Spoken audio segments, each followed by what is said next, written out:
You know why I tell you to build, lead, and focus?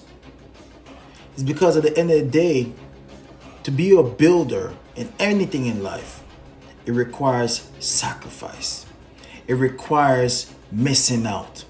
It requires being almost like you're so locked in. You gotta be focused.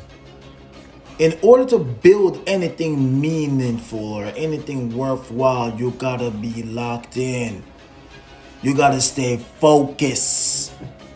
You can't be seeking attention and validation. You're too focused on the preparation that you put in. Focus to build. You know why leaders are builders? It's because leaders are willing to live a lifestyle today that most people don't want to live, so they can live a lifestyle later that people can only dream about.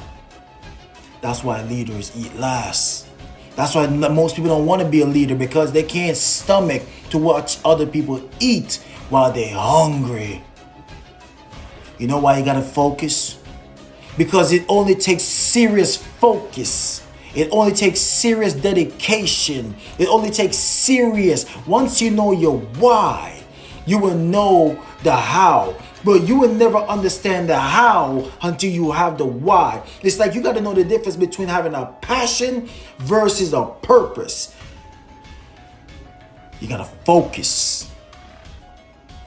I can't stress that enough. Build, lead, focus. That's what it means to be a B. Shannon's legacy. That's what it means to be a B. Shannon's legacy. Because we build, we lead, and we focus. That's why our standards are very simple. Be teachable, coachable, and reliable.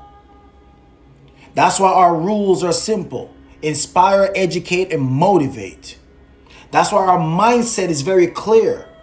Because you got to have a meeting mentality if you're going to have a recruiting mentality, for you to have a fast start mentality, for you to have a teamwork mentality. That's why our ethics is everything. Loyalty, trust, and respect.